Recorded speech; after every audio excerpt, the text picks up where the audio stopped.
محترم ناظرین، السلام علیکم ورحمۃ اللہ وبرکاتہ۔ 3 دن سے عائشہ پیٹ میں درد کی شکایت کر رہی تھی، مگر کسی نے اس کی طرف کوئی توجہ نہیں دی تھی۔ یتیم خانے کی نوکرانی اسے ہر بار درد کی ایک دوا دے دیتی تھی۔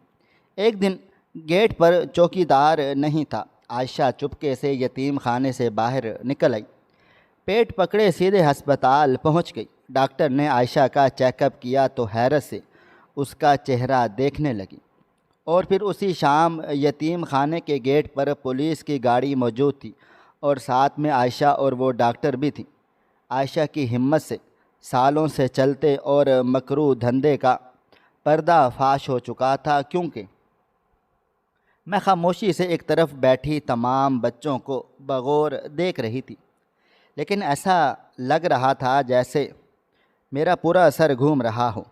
نہ جانے کیوں مجھے اپنی کنڈیشن کچھ بہتر نہیں لگ رہی تھی۔ 1-2 بار میں نے وارڈن کے پاس جانے کی بھی کوشش کی تھی، لیکن گھبراہٹ اتنی تھی کہ مجھ سے اپنی جگہ سے بھی کھڑا نہیں ہوا جا رہا تھا۔ چند لمحے بعد میری دوست رمل میرے پاس آ کر بیٹھی تو میں نے اس کا ہاتھ تھام کر بولی، مجھے ایسا لگ رہا ہے جیسے ابھی میری جان نکل جائے گی، تم کچھ کرو، مجھے اپنی طبیعت ٹھیک نہیں لگ رہی۔ میری بات سن کر رمل بے اختیار بولی، کیوں، کیا ہوا، سب خیریت ہے؟ ڈاکٹر کے پاس چلیں۔ جبکہ میں فوراً سے بولی، یتیم خانے کا ڈاکٹر ابھی آ بھی نہیں رہے، ان کی شادی ہو رہی ہے، تم وارڈن کو بتاؤ، ایسا لگ رہا ہے جیسے میں مر جاؤں گی۔ میری بات سن کر رمل فوراً اپنی جگہ سے کھڑی ہوئی تھی اور وارڈن کی طرف بھاگی تھی۔ چند لمحے کے بعد وارڈن میرے سامنے کھڑی ہوئی تھی اور سوالیہ بولی، کیا ہو رہا ہے تمہیں؟ ان کا خرناٹ چہرہ دیکھ کر مجھے مزید پریشانی ہونے لگی تھی، مگر میں ہمت کر کے بولی، میڈم میری طبیعت صحیح نہیں ہے، مجھے بہت تکلیف ہو رہی ہے۔ میری بات سن کر انہوں نے میرے کندھے کو تھپتھپایا تھا اور مجھے دیکھتے ہوئے بولی، تو منہ سے بتاؤ کہاں تکلیف ہو رہی ہے، مجھے الہام نہیں آ رہا۔ جبکہ میرا ہاتھ بے اختیار پیٹ کی طرف گیا تھا اور ان کو دیکھتے ہوئے بولی، مجھے میرا سر بھی گھومتا ہوا محسوس ہو رہا ہے اور پیٹ میں بھی تکلیف ہو رہی ہے، عجیب سی گھبراہٹ ہو رہی ہے، ایسا لگ رہا ہے جیسے میں مر جاؤں گی۔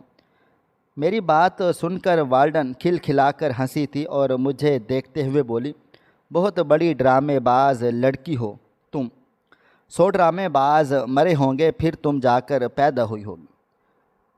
جبکہ میں چپ چاپ بیٹھی رہی۔ یتیم خانے کے ڈاکٹر ابھی آ نہیں رہے، جب وہ آئیں گے تب تمہارا علاج ہو جائے گا، بلا وجہ ہمارے سر پر عذاب کی مانند مسلط ہو گئے ہو تم سب۔ یہ کہتے ہی وہ خاتون چلی گئی تھی، جبکہ میری حالت اب خراب ہونا شروع ہو گئی تھی۔ مجھے تکلیف ہو رہی تھی اور یہ تکلیف لفظوں سے باہر تھی۔ کچھ دیر میں نے دھندلی آنکھیں کھولی تو سامنے ہمارے یتیم خانے کی نوکرانی کھڑی ہوئی تھی۔ وہ میری طرف ایک گولی بڑھاتے ہوئے بولی، ارے میرے بچہ، کیا ہوا، درد ہو رہا ہے؟ یہ کھا لو، درد ٹھیک ہو جائے گا۔ مجھے اس وقت اتنی شدید تکلیف تھی کہ میں نے بے اختیار اپنا ہاتھ آگے بڑھا دیا تھا اور اس گولی کو اپنے حلق میں انڈیل کر فوراً سے پانی پیا تھا تاکہ تھوڑا آرام آ سکے۔ کچھ دیر کے بعد مجھے اپنا وجود سن ہوتا ہوا محسوس ہو رہا تھا۔ کب میری آنکھ بند ہوئی مجھے کچھ پتہ نہیں تھا۔ وقت دھیرے دھیرے گزرتا چلا جا رہا تھا، ایسا لگتا تھا جیسے میرا دل و دماغ تاریکی میں چلا گیا ہو۔ لوگوں کی آوازیں آنا مکمل طور پر بند ہو گئی تھیں، حالانکہ یتیم خانے میں دوپہر کے وقت سونا کسی کے لیے بھی آسان نہیں تھا۔ ہم بہت بچے تھے جو ایک ساتھ رہتے تھے، اسی وجہ سے شور بھی حد سے زیادہ ہوتا تھا، اور اس شور و غل میں کسی عام انسان کا سونا بے حد مشکل ترین عمل تھا۔ میری آنکھ مغرب کے بعد کھلی اور وہ بھی ٹھیس سے۔ میں نے اس بار بھی اپنی دوست کو ہی تلاش کیا تھا جو میرے ہی قریب بیٹھی مسلسل مجھے پیار کر رہی تھی۔ میں اس کو دیکھتے ہوئے بولی، مجھے بہت تکلیف ہو رہا ہے، مجھے درد ہو رہا ہے۔ جبکہ وہ بولی، وارڈن کے پاس جانے کا کوئی فائدہ نہیں ہے، اس نے صاف صاف کہا ہے کہ مرتی ہے تو مر جائے، ہمارا مسئلہ نہیں ہے، ڈاکٹر آئے گا تبھی کوئی مسئلہ حل ہو سکتا ہے۔ جبکہ میں روتے ہوئے بولی، نہیں رمل، مجھے نہیں مرنا، مجھے بہت تکلیف ہو رہی ہے، اگر مرنا ہی ہے تو ایک ہی دفعہ چھری گھونپ کر مار دو، لیکن یہ اذیت مجھ سے برداشت نہیں ہو رہی، تم کچھ کرو پلیز، میری تکلیف دیکھ، آواز سن کر یتیم خانے کے نوکرانی کے پاس چلی گئی۔ چند لمحے کے بعد وہی نوکرانی میرے سامنے کھڑی ہوئی تھی، چہرے پر عاجزی تھی۔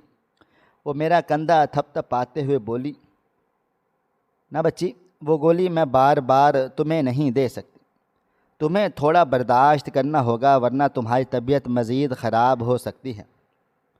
ان کی بات سن کر میں فوراً سے بولی، گولی کھانے سے بھلا کس کی طبیعت خراب ہوتی ہے؟ آپ کو کیا ہو گیا ہے؟ آپ خدا کے لیے مجھے وہ دوا دے دیں، مجھے بہت آرام آیا تھا، میں سو گئی تھی۔ جبکہ وہ بولی، نہیں گڑیا، میں تمہیں اتنی زیادہ دوا نہیں دے سکتی، تمہیں تھوڑا بہت برداشت کرنا ہوگا، یا پھر وارڈن کو جا کر کہو کہ تمہارا علاج کسی باہر کے ڈاکٹر سے کروائیں۔ جبکہ میں فوراً سے بولی، نہیں، وارڈن مارے گی۔ جبکہ وہ نوکرانی اب میرے پاس سے اٹھ کر چلی گئی تھی۔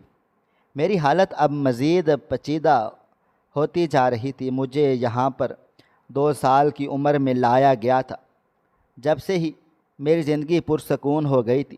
میری زندگی میں 3 سے 4 وارڈن آئی ہوئی تھی جنہوں نے مجھے پالا پوسا تھا۔ آج میں پورے 12 سال کی ہوں اور زندگی کو اب سمجھنے لگی ہوں۔ یتیم خانے کے بچے وقت سے پہلے ہی بڑے ہو جاتے ہیں، کیونکہ ان کے سرپرست نہیں ہوتے، اور جو ہوتے ہیں ان کو صرف اور صرف ان کی نہیں بلکہ باقی سب کی بھی خیر خبر رکھنی ہوتی ہے۔ اس لیے کبھی بھی ویسا پیار نصیب نہیں ہوتا جو ہم ڈیزرو کرتے ہیں۔ کافی دیر تک میں اپنا پیٹ پکڑے بیٹھی رہی تھی۔ اب درد شدید ہونا شروع ہو گیا تھا، اس لیے میری چیخیں بھی بلند ہونے لگ گئی تھی۔ مجھے تڑپتا ہوا دیکھ رمل بھی رو رہی تھی، اور اس آس پاس مزید لڑکیاں بھی جمع ہونا شروع ہو گئی تھیں۔ سب لوگ مجھے انہیل کر رہے تھے، سمجھا رہے تھے کہ ایسے مت کرو، ہمت کرو، اگر تمہیں تکلیف سے چلاؤ گی تو تمہیں مزید تکلیف ہوگی۔ مگر میں ان میں سے کسی ایک کو بھی نہیں سمجھا پا رہی تھی کہ یہ سب باتیں ہیں، مجھ سے درد برداشت نہیں ہو رہا۔ کافی دیر کے بعد میرا دل و دماغ ایک بار پھر تاریکی میں جانا شروع ہو گیا تھا، اور میں کب بے ہوش ہوئی مجھے کچھ پتہ نہیں تھا۔ اگلی صبح کا سورج پوری آب و تاب سے روشن ہوا تھا۔ میں ایک بار پھر درد کی تکلیف سے جاگی تھی۔ میں اٹھی تو سامنے وہی نوکرانی کھڑی ہوئی تھی، ہاتھ میں گولی تھام کر وہ میری طرف گولی بڑھاتے ہوئے بولی، چپ چاپ اس گولی کو نگل جاؤ، کسی کو پتہ نہیں چلنا چاہیے، اور کسی بچے کو بھی نہیں بتانا کہ میں تمہارے پاس گولی دینے کے لیے آئی تھی، اور اگر وارڈن کچھ بھی کہے میرے بارے میں تو چپ چاپ سن لینا، لیکن اس کو بھی کانوں کان خبر نہیں ہونی چاہیے۔ جبکہ میں بے اختیار بولی، کیوں؟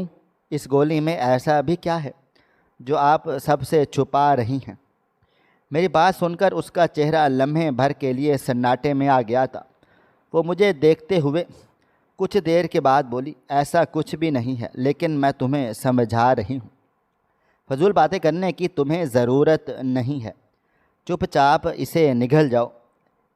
میری آنکھوں میں آنسو ہی آنسو تھے، اور یہ درد کی دوا مجھے سکون دے رہی تھی، اس لیے میں نے چپ رہنے میں اور اس نکرانے کی بات ماننے میں ہی عافیت جانی تھی۔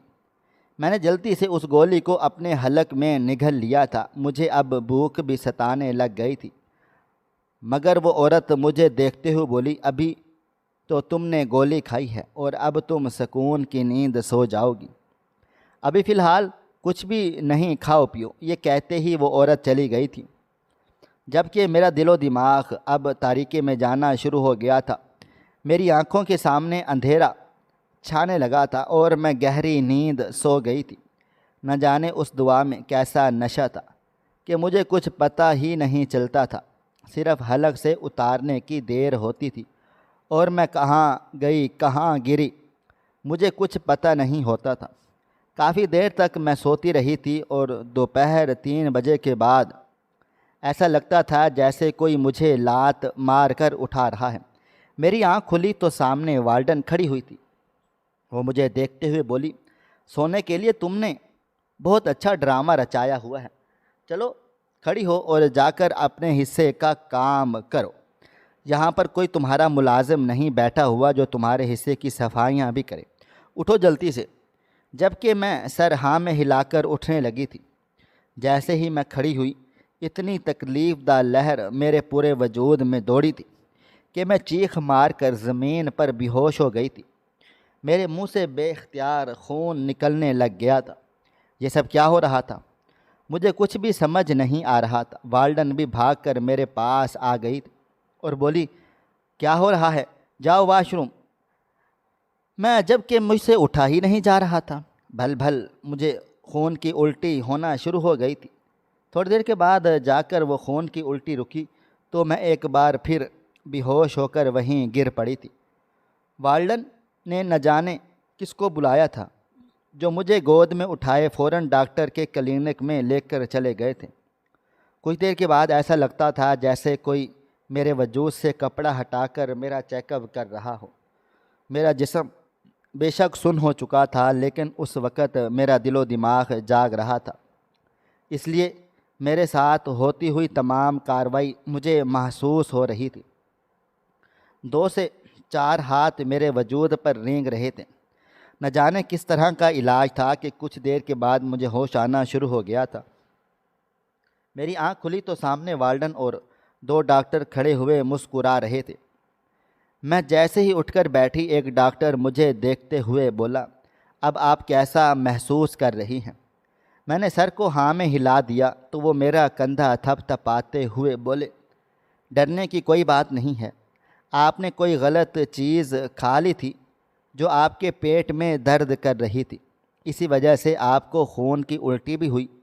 آپ اپنا خیال رکھیں ورنہ آپ کی طبیعت مزید بگڑ سکتی ہے، ہم آتے رہیں گے۔ یہ کہتے ہی وہ ڈاکٹرز باہر کو چلے گئے تھے، جبکہ وارڈن مجھے سہارا دے کر باہر لے آئی تھی۔ نہ جانے کیوں اس کے چہرے پر مجھے ندامت محسوس ہو رہی تھی۔ میں کچھ کہتی اس سے پہلے ہی وہ بولی، جاؤ تم اندر کمرے میں جا کر سو جاؤ اور باہر نظر نہیں آنا، میں تمہارے لیے کچھ کھانے کو لاتی ہوں، اپنا خیال رکھو۔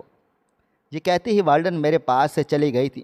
میں دھیرے دھیرے قدم اٹھا کر کمرے میں آ گئی تھی اور اپنے بستر پر لیٹ گئی تھی۔ میری ساری دوستیں میرے قریب آ گئی ہوں اور مجھ سے میری طبیعت کا پوچھنے لگ گئی تھی تو مجھ سے جڑ کر ہی بیٹھ گئی تھی، جبکہ اس وقت مجھے برا لگ رہا تھا۔ نہ جانے کیوں مجھے بے حد گھبراہٹ محسوس ہو رہی تھی، ایسا کیوں مجھے نہیں معلوم تھا۔ ہاں، مجھے درد نہیں ہو رہا تھا، نہ جانے کیوں درد میں اب کافی بہتری آ گئی تھی۔ کچھ دیر کے بعد وارڈن روم میں داخل ہوئی اور تمام لڑکیوں کو دیکھتے ہوئے بولی، سب اپنی اپنی جگہوں پر جا کر بیٹھ جائیں، کوئی بھی عائشہ کو پریشان نہیں کرے گا، اس کی طبیعت ٹھیک نہیں ہے۔ جبکہ رمل فوراً سے بولی، لیکن میڈم عائشہ کو ہوا کیا ہے؟ آخر ایسا کون سا مسئلہ پیش آیا ہے جو عائشہ کو خون کی الٹیاں ہو رہی ہیں؟ ہم نے سنا ہے کہ خون کی الٹی کے بعد انسان مر جاتا ہے، لیکن عائشہ… ابھی وہ اپنی بات مکمل کرتی اس سے پہلے ہی میڈم بولی، چپ رہو، تو زیادہ بولنے کی ضرورت نہیں ہے، جا کر اپنی جگہ پر بیٹھو، تم ڈاکٹر ہو یا ہم ڈاکٹر ہیں، جو ہونا ہوگا وہ ہو جائے گا۔ آئی بڑی، خون کی الٹی کے بعد انسان مر جاتا ہے، زیادہ دماغ چل رہا ہے تمہارا۔ جبکہ میری دوست فوراً ہی میرے قریب سے اٹھ کر چلی گئی تھی، کیونکہ جانتی تھی اگر مزید وہاں ٹھہری تو بلا وجہ ان کی ڈانٹ کا شکار ہوگی۔ وہ مجھے اپنے ہاتھوں سے کھانا کھلاتے ہوئے بولی، تم بس اب کھانا کھا لو اور سو جانا، اٹھنے کی ضرورت نہیں ہے، درد انشاءاللہ تمہارا ٹھیک ہو جائے گا، اور اگر کسی بھی قسم کی گھبراہٹ ہو رہی ہو تو ہوا کی طرف بیٹھ جانا، سمجھ رہی ہو؟ جبکہ میں نے کوئی جواب نہ دیا تھا، بس سر ہاں میں ہلا دیا تھا۔ وہ مجھے اپنے ہاتھوں سے کھانا کھلا کر کمرے سے چلی گئی تھی اور میں خاموشی سے بستر پر لیٹ گئی تھی۔ تھوڑی دیر گزری تھی جب مجھے واقعی گھبراہٹ ہونا شروع ہو گئی تھی۔ ایسا لگ رہا تھا جیسے میرا دم گھٹ رہا ہو، یہ میرے ساتھ کیا ہو رہا تھا؟ مجھے کچھ بھی سمجھ میں نہیں آ رہا تھا۔ مجھے اچھی طرح سے یاد تھا کچھ بچیوں کے لیے باہر سے برگر آیا تھا جو میں نے بھی کھایا تھا، اور اس کے بعد سے میری یہ تکلیف ہونا شروع ہو گئی تھی۔ وہ برگر رمل نے بھی کھایا تھا، لیکن جو برگر میں نے کھایا تھا نہ جانے کیوں اس کا ٹیسٹ بھی مجھے تھوڑا سا مختلف سا لگا تھا، اور پھر جو کنڈیشن میری ہونا شروع ہو گئی تھی، اسے تو صاف ظاہر تھا کہ کچھ تو گڑبڑ اس برگر میں ضرور تھی۔ میں خاموشی سے آ کر صحن میں بیٹھ گئی۔ اگر ہمارے ڈاکٹر صاحب آج یتیم خانے میں موجود ہوتے تو میرا حال ایسا نہیں ہوتا۔ بعض یتیم خانے میں اکثر سٹاف کی کمی ہو جاتی ہے تو باہر سے ڈاکٹرز ہائر کر لیے جاتے ہیں، لیکن اس یتیم خانے میں ایسا نہیں کیا گیا تھا۔ اس بات کی کئی بچیوں نے کمپلین بھی کی تھی، لیکن انہیں ڈانٹ ڈپٹ کر خاموش کروا دیا گیا تھا۔ میں لان میں آ کر بیٹھ گئی تھی۔ میری نظریں بے اختیار طور پر مین گیٹ کی طرف جا رہی تھی۔ نہ جانے کیوں میرا بار بار دل چاہ رہا تھا کہ میں اس یتیم خانے کو چھوڑ کر فی الحال کہیں بھاگ جاؤں، کسی ہسپتال سے اپنا چیک اپ کرواؤں، کیونکہ جس طرح کی حالت میری ہو رہی تھی وہ کنڈیشن یہاں کے ڈاکٹر سمجھ نہیں پا رہے تھے، اور جنہوں نے آج دوپہر میں میرا علاج کیا تھا انہیں دیکھ کر صاف پتہ چل رہا تھا کہ وہ ان ایجوکیٹڈ ڈاکٹرز ہیں، بلا وجہ وائٹ کوٹ پہن کر خود کو ڈاکٹر سمجھ رہے ہیں۔ کافی دیر تک میں ٹھنڈی ہوا میں بیٹھی رہی تھی۔ رمل بھی میرے پاس آ گئی تھی۔ وہ میرا ادھر ادھر کی باتوں سے دل بہلا رہی تھی، لیکن میں کسی ایک بات پر بھی کان نہیں دھر رہی تھی۔ کچھ ہی دیر گزری تھی جب مجھے نیند کے جھٹکے لگنے شروع ہو گئے تھے۔ فی الحال میں اٹھ کر واپس کمرے میں آ گئی تھی اور حال میں ایک طرف لیٹ کر سو گئی تھی۔ اگلی صبح میری آنکھ فجر کے وقت کھلی تھی۔ ایک بار پھر شدید درد نے مجھے جکڑ لیا تھا جب اچانک وہی نوکرانی اپنا منہ دباتے ہوئے میرے پاس چلی آئی تھی اور میری طرف پانی اور گولی بڑھاتے ہوئے بولی، جلدی سے اسے نگل جاؤ، کسی کو پتہ نہیں چلنا چاہیے ورنہ بہت بڑا مسئلہ ہو جائے گا، تمہاری طبیعت مزید خراب ہو جائے گی، جلدی سے یہ گولی لو۔ جبکہ میں اس ملازمہ کو دیکھتے ہوئے بولی، نہیں، مجھے کوئی گولی نہیں لینی، مجھے درد نہیں ہو رہا ہے۔ مگر وہ مجھے دیکھتے ہوئے بولی، ارے کچھ دیر کے بعد تمہیں شدید درد اٹھے گا، پھر کیا کرو گی؟ میں تو ابھی کچھ دیر کے بعد ہی یہاں سے چلی جاؤں گی، آج میری ڈیوٹی ہاف ڈے کی ہے۔ اس عورت کی بات سن کر میں تھوڑا سا گھبرا گئی تھی۔ یہ بات حقیقت تھی کہ کسی بھی قسم کا رسک لینا اپنی جان پر عذاب بنانے کے برابر تھا۔ میں نے خاموشی سے وہ گولی ہاتھ میں لے لی تھی اور اپنے حلق میں انڈیل کر گہری گہری سانس لینے لگ گئی تھی۔ وہ عورت میرا کندھا تھپ تھپاتے ہوئے بولی، بس آج آخری دن ہے، 3 دن ہو گئے ہیں، تمہارا یہ درد ختم ہو جائے گا اور تم بالکل ٹھیک ٹھاک ہو جاؤ گی۔ یہ کہتے ہوئے اس کے چہرے پر ایک عجیب و غریب سی مسکراہٹ تھی۔ نہ جانے کیوں میرا دل زور زور سے دھڑکنے لگا تھا۔ ایسا لگتا تھا جیسے کچھ برا ہونے والا ہے۔ میں کچھ کہتی اس سے پہلے ہی وہ عورت چلی گئی۔ کچھ دیر کے بعد میرا دماغ ایک بار پھر تاریکی میں جانا شروع ہو گیا تھا، اور میں کب گہری نیند میں گئی مجھے کچھ پتہ نہیں چلا تھا۔ میری آنکھ شام 4 بجے کے قریب کھل گئی تھی۔ سب بچیاں اپنے آپ میں مگن کھیلنے کودنے میں لگی ہوئی تھیں۔ کوئی باتیں کر رہا تھا، کوئی چائے پی رہا تھا تو کوئی سو رہا تھا۔ یہ وقت آرام کا ہی ہوتا تھا۔ میں بیٹھ گئی تھی اور چاروں طرف غور غور سے دیکھنے لگ گئی تھی۔ میں نے صبح سے کچھ بھی نہیں کھایا پیا تھا۔ میرے جاگتے ہی رمل میرے پاس آ کر بیٹھ گئی تھی اور میرا ہاتھ تھامتے ہوئے بولی، کیا ہوا تمہیں؟ طبیعت اپنی ٹھیک نہیں لگ رہی، ڈاکٹر کے پاس چلیں؟ جبکہ میں فوراً سے بولی، ڈاکٹر صاحب آ گئے؟ جبکہ وہ سر نفی میں ہلاتے ہوئے بولی، نہیں، وہ ڈاکٹر تو نہیں آئے، لیکن کل جو تمہارا علاج کرنے کے لیے آئے تھے وہی کیبن کے اندر بیٹھے ہوئے ہیں۔ صبح سے تمہارا 3 بار پوچھ چکے ہیں کہ تم جاگی یا نہیں، جبکہ میں نے کوئی جواب نہیں دیا تھا۔ وہ ڈاکٹرز مجھے پسند نہیں آئے تھے، نہ جانے کیوں انہیں دیکھ دیکھ کر مجھے کفت ہو رہی تھی۔ کل بھی جس طرح سے انہوں نے میرے وجود کو جانچا تھا مجھے اچھا نہیں لگا تھا۔ میرے کپڑے ہٹانا عجیب کیفیت میں مبتلا کر رہا تھا۔ آخر وہ لوگ میرا علاج کر رہے تھے یا پھر میرے وجود کی جانچ کر رہے تھے؟ یہ بات مجھے کچھ سمجھ نہیں آئی تھی۔ کافی دیر تک میں گمسم بیٹھی رہی تھی۔ رمل ہی میرے لیے میرے حصے کا ناشتہ لائی تھی اور اپنے ہاتھوں سے کروایا تھا، جبکہ میرا دل و دماغ ایک بار پھر طریقے میں جانا شروع ہو گیا تھا۔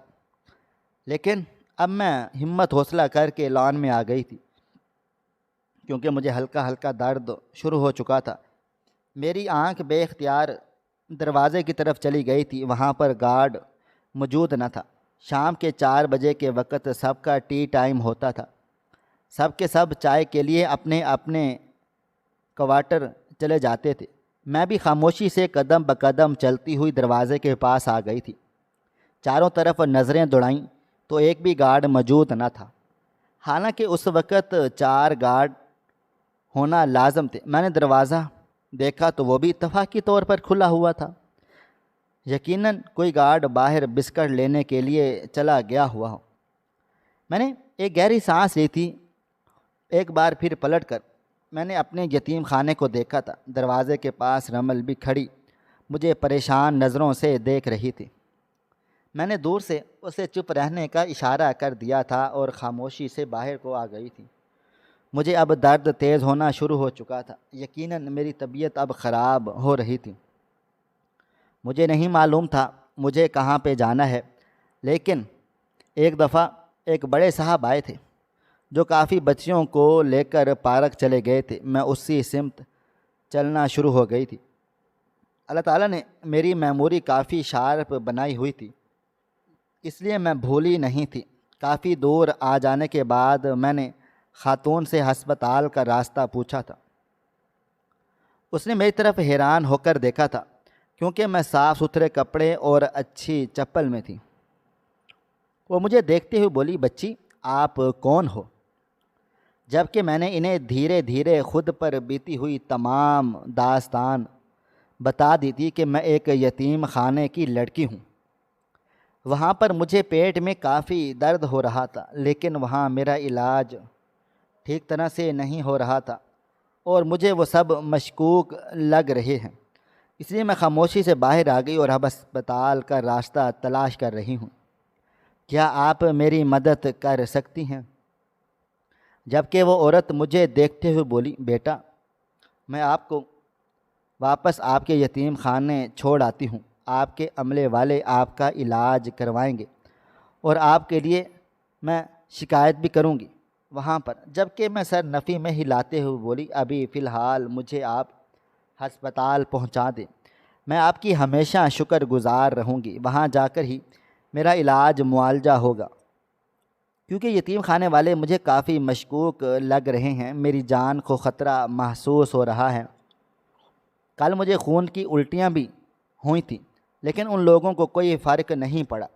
میری تمام باتیں سن کر وہ عورت شاکڈ رہ گئی تھی اور پھر مجھے دیکھتی بولی، اچھا ٹھیک ہے، آپ آؤ، آپ کے حالات مجھے واقعی ٹھیک نہیں لگ رہے ہیں۔ وہ عورت رکشہ روک کر میرے ساتھ بیٹھ گئی تھی۔ میں نے اسے یتیم خانے کا نام اور لوکیشن وغیرہ کا بتا دیا تھا، جس کی وجہ سے مجھے گھبراہٹ ہوتی کہ یہ کہیں مجھے وہیں نہ لے کر چلی جائے۔ وہ مجھے لے کر واقعی ایک بہت بڑے ہسپتال میں چلی آئی تھی اور ہم سیدھا ریسیپشن کی طرف بڑھے تھے۔ وہاں جا کر اس نے میرے نام کی پرچی بنوا لی تھی اور ایک لیڈی ڈاکٹر کے پاس مجھے لے کر چلی گئی تھی۔ میں دھڑکتے دل کے ساتھ اپنے نمبرز کا انتظار کر رہی تھی۔ کچھ دیر کے بعد ہی ہمارا نمبر آ گیا تھا اور ہم دونوں ہی اندر چلے گئے تھے۔ سامنے ایک ادھیڑ عمر عورت بیٹھی ہوئی تھی، کافی سنجیدہ، چہرے پر چشمہ لگا ہوا۔ قریب جا کر میں نے انہیں سلام کیا تھا، جبکہ وہ مجھے بیٹھنے کا اشارہ کرتے ہوئے بولی، کیا ہوا بچے، آپ کی طبیعت ٹھیک نہیں لگ رہی۔ میں کچھ کہتی اس سے پہلے ہی میری ساتھ موجود عورت نے اسے تمام صورتحال سے آگاہ کر دیا تھا کہ وہ میری رشتہ دار نہیں ہے بلکہ ایک راہگیر ہے۔ اس عورت کی بات سن کر ڈاکٹر نے اس کا بے حد شکریہ ادا کیا تھا کہ آپ جیسے خدمت خلق کرنے والے انسان لوگوں کے لیے بہت بڑی رہنمائی ہیں۔ آپ کا بے حد شکریہ جو آپ نے اس بچی کی مدد کی، اللہ تعالیٰ آپ کو اس کا بہت اجر دے گا۔ اس کے بعد وہ ڈاکٹر میری طرف متوجہ ہو گئی تھی اور مجھے دیکھتے ہوئے بولی، اب آپ مجھے یہ بتاؤ آپ کے ساتھ ہو کیا رہا ہے؟ میں نے دھیرے دھیرے الف سے لے کر یہ تک اپنی تمام دل کی باتیں ان سے کہی تھیں جو مجھے ان دو ڈاکٹروں کے لیے محسوس ہوئی تھی، اور ان ملازمہ کے لیے بھی اس نے ہمدردی تو کی تھی، لیکن نہ جانے کیوں کچھ گڑبڑ ضرور تھی۔ میری بات سن کر وہ ڈاکٹر پریشانی سے بولی، آپ نے کیا گولیاں کھائی تھیں؟ نام وغیرہ کیا دیکھا تھا؟ جبکہ میں سر نفی میں ہلا دیا تھا اور ان کو دیکھتے ہوئے بولی، وہ ریپر سے نکال کر میرے ہاتھ میں گولی رکھتی تھی، جبکہ وہ بولی، کچھ تو گڑبڑ ہے، ٹھہرو میں تمہارا بلڈ ٹیسٹ کرواتی ہوں۔ یہ کہتے ہی انہوں نے فوراً اپنی نرس وغیرہ کو بلانا شروع کر دیا تھا۔ وہ عورت اب کافی لیٹ ہو رہی تھی، اس نے معذرت کر لی تھی اور جانے کے لیے کھڑی ہو گئی تھی۔ میں نے باقاعدہ طور پر ان کے گلے لگ کر ان کا شکریہ ادا کیا تھا، مگر ڈاکٹر نے ان کا نمبر بھی لے لیا تھا، اگر کوئی مسئلہ وغیرہ پیش آ گیا تو آپ سے کانٹیکٹ ضرور کیا جائے گا۔ پہلے تو وہ خاتون بہت زیادہ گھبرا گئی تھیں، لیکن پھر بات کی نوعیت سمجھ کر نمبر دے دیا تھا۔ اب میرا بلڈ ٹیسٹ ہو چکا تھا، میں خاموشی سے ڈاکٹر کے کلینک میں بیٹھی ہوئی تھی۔ تقریباً کوئی 2 گھنٹوں کے بعد میری رپورٹس تیار ہو کر آئی تھیں۔ اس دوران اس ڈاکٹر نے میرا بہت خیال رکھا تھا، مجھے پین کلر دیا تھا، مجھے کھانا بھی کھلایا تھا۔ اس دوران وہ اپنے پیشنٹس بھی دیکھتی رہی تھی اور میں پیچھے بیٹھ کر لیٹی ہوئی تھی۔ 2 گھنٹوں کے بعد انہوں نے مجھے باہر بلایا تھا، میرا ایک بار پھر چیک اپ کیا تھا، مجھ سے دریافت کیا تھا کہ اب آپ کو درد تو نہیں ہو رہا؟ میں نے سر کو نفی میں ہلا دیا تھا۔ پھر وہ میری تمام رپورٹس دیکھنا شروع ہو گئی تھی۔ جیسے جیسے وہ رپورٹس پر لکھی تحریریں پڑھ رہی تھیں، ان کے چہرے کی رنگت اڑتی چلی جا رہی تھی۔ وہ مجھے دیکھتے ہوئے بولی، سچ سچ بتاؤ تم کون سے یتیم خانے سے آئی ہو؟ تم جھوٹ تو نہیں بول رہی؟ بچے؟ میں نے سر نفی میں ہلا دیا تو وہ بولی، یا اللہ، ہمارے یتیم خانوں میں بھی اب ایسی حرکتیں کی جاتی ہیں؟ یہ کیسے ہو سکتا ہے؟ ہمارے اسلامک ممالک میں تو یہ ممکن ہی نہیں۔ یہ کہتے ہی اس نے فوراً اپنے بڑے انچارج وغیرہ کو فون کرنا شروع کر دیا تھا۔ ان کے چہرے کا حال دیکھ کر میں بھی پریشان ہو گئی تھی اور میں ان کو دیکھتے ہوئے بولی، ڈاکٹر صاحبہ ہوا کیا ہے؟ جبکہ وہ مجھے دیکھتے ہوئے بولی، بیٹا یہ آپ کے جسمانی اعضاء نکالنے کی تیاریاں کی جا رہی ہیں۔ پہلے پہل آپ کے وجود کو بالکل سن کیا جا رہا ہے، تاکہ جب آپ کی باڈی بالکل سن ہو جائے تو آپ کو بنا پتہ چلے آپ کے جسمانی اعضاء نکال لیے جائیں اور آپ پوری زندگی کے لیے پیرالائز ہو جائیں۔ یا اللہ، یہ کیسا ظلم ہو رہا ہے یتیم خانے میں۔ اس برگر کو کس کس نے کھایا تھا؟ جبکہ میں نے فوراً ان کو 10 لڑکیوں کے نام بتا دیے تھے تو وہ مجھے دیکھتے ہوئے بولی، جو تکلیف تمہیں ہوئی ہے وہی ان 10 لڑکیوں کو بھی ہوگی، بس تمہاری مقدار زیادہ تھی کیونکہ تمہارا گردہ دل وغیرہ جلدی نکالنا تھا۔ میرا تو حال ہی برا ہو رہا ہے، مجھے تو سمجھ ہی نہیں آ رہا تھا کہ وہ ڈاکٹر کیا بول رہی ہے۔ اس نے فوراً سے مجھے ایڈمٹ کر لیا تھا اور مجھے ڈرپس وغیرہ لگنا شروع ہو گئی تھی۔ تقریباً میرا علاج اسی ہسپتال میں پورے 1 ہفتے چلا تھا، اور جب 1 ہفتے کے بعد مجھے دوبارہ یتیم خانے لے جانے کی تیاری ہوئی تو میرا دل بیٹھ گیا تھا۔ میں رونے لگ گئی تھی کہ اگر میں وہاں چلی گئی تو وہاں کے وارڈن اور وہاں کا عملہ مجھے خوب مارے پیٹے گا، لیکن ایسا نہیں ہوا تھا۔ جب میں یتیم خانے میں داخل ہوئی تو وہاں کا نظام ہی تبدیل ہو گیا تھا۔ تمام گارڈز تبدیل تھے، ملازمائیں بدل چکی تھی، وارڈن نہیں تھی، ڈاکٹر صاحب بدل گئے تھے، باقی کا عملہ جو اور انتظامیہ کے لوگ تھے وہاں پر ایسا کوئی بھی موجود نہ تھا جو پرانا ہو۔ رمل اور باقی کی سہیلیاں میرے سب گلے سے لگ کر خوب روئی تھی۔ رمل نے مجھے بتا دیا تھا کہ تمہارے جانے کے اگلے دن ہی پولیس کا چھاپا پڑا تھا، یہاں پر اعضاء کی سمگلنگ ہو رہی تھی، سب کو اریسٹ کر لیا گیا، وارڈن کو تو خوب مارا پیٹا گیا ہے، اور تمہیں پتہ ہے وہ جو عورت یہاں کی نوکرانی تھی وہ تو سب سے بڑی اس گینگ کی سربراہ تھی، وہی یہ سب نظام چلا رہی تھی، اور جو گولی تمہیں دی جا رہی تھی وہ اسی نے تو سب کو تمہارے جانے کے بعد دی تھی۔ اس کا کہنا تھا جس طرح کا درد عائشہ کو ہو رہا تھا تم سب کو بھی ہوگا، جبکہ میں بھی خوب روئی تھی۔ ان لوگوں نے بتایا ہے کہ ہمارا بھی علاج کیا گیا ہے، جو برگر ہم نے کھایا تھا اس سے ہمیں بھی تکلیف رات تک ہونا شروع ہو گئی تھی، لیکن خدا کا لاکھ لاکھ شکر ہے کہ اب ہم سب ٹھیک ٹھاک ہیں۔ وہاں کی وارڈن نے آ کر مجھے باقاعدہ طور پر گلے سے لگا لیا تھا، میرا کندھا تھپ تھپا کر مجھے شاباشی دی تھی کہ تمہاری ہمت اور لگن نے آج کی لڑکیوں کو جان سے جانے سے بچا لیا ہے۔ وہ ایک مکمل گروہ تھا جو اس کام میں ملوث تھا، ان کے بڑے بھی موجود تھے جو دوسرے یتیم خانے کی برانچ میں موجود تھے، ان سب کو بھی پکڑ لیا گیا تھا۔ خدا کا لاکھ لاکھ شکر تھا کہ یہ نظام تھم گیا تھا، ورنہ نہ جانے کتنی معصوم لڑکیاں جان سے چلی جاتی اور کسی کو پتہ تک نہیں چلتا۔ میں سب سے یہی کہوں گی کہ انسانیت آج بھی اپنے دلوں میں جگا کر رکھیں، کیونکہ مرنے کے بعد ہم سب کو 2 گز زمین میں جانا ہے اور پھر رب العالمین کو منہ دکھانا ہے۔ اپنا اعمال اتنا اچھا ضرور رکھیں کہ اس رب سے جب آپ کا سامنا ہو تو آپ کو نظر جھکانی نہ پڑے، بلکہ رب العالمین کو دیکھ کر آپ پرسکون ہو کر ان سے بات چیت کریں۔ میری زندگی کا یہ ایک بہت بڑا سبق ہے جو میں سب کو دینا چاہتی ہوں۔ کبھی بھی آپ نے آپ کو کچھ غلط محسوس ہو رہا ہو تو خود کے ساتھ غلط نہیں ہونے دیں، ہمت کریں، حوصلہ کریں، آگے بڑھیں اور حوصلہ بلند کر کے اپنے حق کے لیے لڑیں۔ جو لوگ خاموشی سے بیٹھ جاتے ہیں وہ ہمیشہ تکلیف کا ہی شکار رہتے ہیں۔ ناظرین، آپ کو ہماری آج کی کہانی کیسی لگی؟ کمنٹ باکس میں اپنی رائے کا اظہار ضرور کریں۔ خواہش صرف اتنی ہے کہ کچھ الفاظ لکھوں جس سے کوئی گمراہی کے راستے پہ جاتے جاتے رک جائے، اور نہ بھی رکے تو سوچ میں ضرور پڑ جائے۔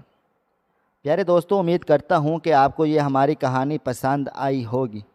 کہانی پسند آئی ہو تو ویڈیو کو لائک کریں، کومنٹس کریں، شیئر کرنا بالکل بھی نہ بھولیں، اور ہاں، اگر آپ لوگ اس چینل پر نئے ہیں تو اس چینل کو سبسکرائب ضرور کر لیجئے گا اور نوٹیفیکیشن کو ضرور دبا دیجئے گا تاکہ آنے والی کہانی سب سے پہلے آپ کو مل سکے۔